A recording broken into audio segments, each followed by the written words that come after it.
तबाही, महाबर्बादी की तस्वीरें लगातार सामने आ रही है। यूक्रेन के शहर बर्बाद हो रहे हैं। किस तरह से रूसी सेना को भी तगड़ा झटका लग रहा है यूक्रेनी सेना के जरिए, वो तस्वीरें भी सामने नजर आ रही हैं। लेकिन जिस पुल का हम जिक्र कर रहे हैं, पुल पर हमला हो ही ना हो, लेकिन पुतिन के हमलों ने यूक्रेन के एक शहर को खुले हुए कब्रिस्तान में तब्दील कर दिया है। मारियोपोल, जहां से महातबाही की तस्वीरें सामने आती रही हैं, जहां चारों तरफ लाशें बिखरी पड़ी हैं, दर्दनाक तस्वीरें, खौफनाक तस्वीरें सामने आ रही हैं। वहीं रूस का दावा सामने आया है कि शहर पर उसका कब्जा है, लेकिन ज़ेलेंस्की के एक दावे ने किस तरह से इस पर ब्रेक लगा दिया है, वो आप देखें।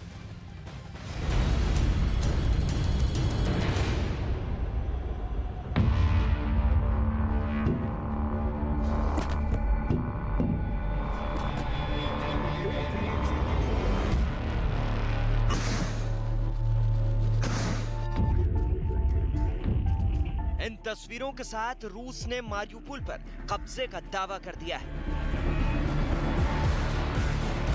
कहीं जश्न मन रहा है,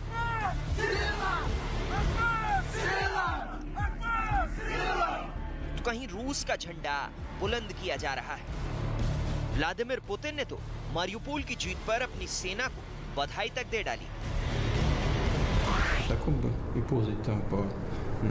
под землей по этим промышленным объектам. Заблокируйте эту промышленную зону так, чтобы муха не пролетела.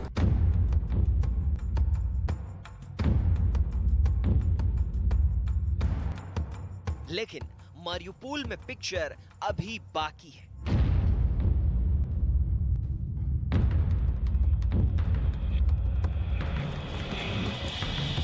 मारियोपोल में रूसी सैनिकों से लोहा लेती यूक्रेन की ये अजोव बटालियन है, जो किसी भी कीमत पर मारियोपोल पर कब्जे से इनकार कर रही है।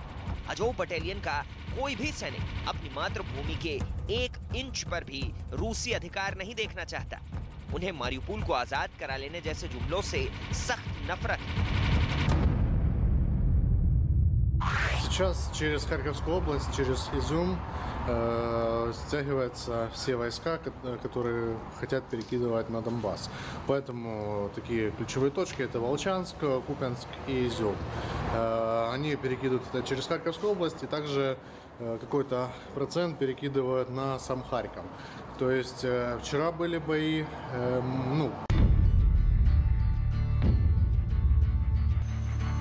यूक्रेन के अजोव यूनिट को हर उस टैंक से नफरत है जो उसकी धरती को रौंद रहा है। अजोव यूनिट के हर उस कमांडर को रूस से नफरत है जो यूक्रेन की धरती को नेस्तनाबूद करने के ऑर्डर दे रहा है। अजोव बटालियन के ड्रोन हैंडलर्स चुन चुन कर मारियोपोल से रूसी टैंकों का सफाया कर रहे हैं। एक तरफ रूस मारियोपोल में निर्दोष लोगों की लाशें गिन रहा है, तो अजोव बटालियन अपने लोगों का बदला दुश्मन के टैंकों से ले रही है। मारियोपोल शहर के बाहर रूसी टैंकों का कब्रगाह बनकर तैयार हो गया है।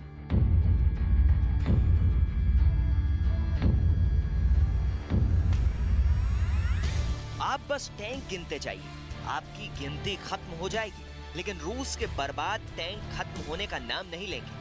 मारियोपोल की जंग में यूक्रेन ने जबरदस्त फाइट बैक किया है।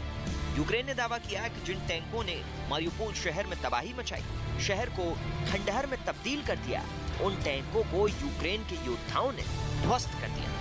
यूक्रेन की सेना खासकर रूस को हर मोर्चे पर मुंहतोड़ जवाब दे रही है।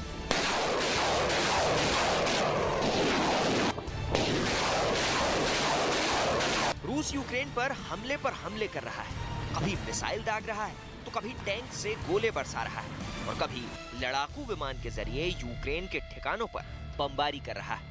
यूक्रेन के शहर शहर रूसी बमबारी से वीरान हो गए हैं। ज़ेलेंस्की को घुटनों पर लाने के लिए पुतिन की सेना वहां के शहरों पर एयर स्ट्राइक कर उन्हें तबाह करने में जुटी है, क्योंकि रूस को यह पता है कि अगर कीव में दाखिल होना है तो उसे आसपास बसे शहरों पर कब्जा जमाना होगा। लेकिन अजोव हार मानने को तैयार नहीं। Пойти полностью на Донбасс, проиграть, и, скорее всего, он пропадет. Поэтому и после этого упадет режим, и тогда уже можно будет о чем-то разговаривать. Да, сейчас никаких соглашениях речи не может быть.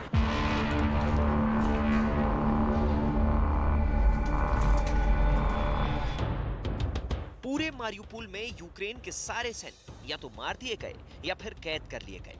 लेकिन यूक्रेन में ज़ेलेंस्की की अज़ोव बटालियन के 800 सैनिक ऐसे हैं जो आज भी एक हारे हुए शहर को बचाने के लिए मोर्चा ले रहे हैं।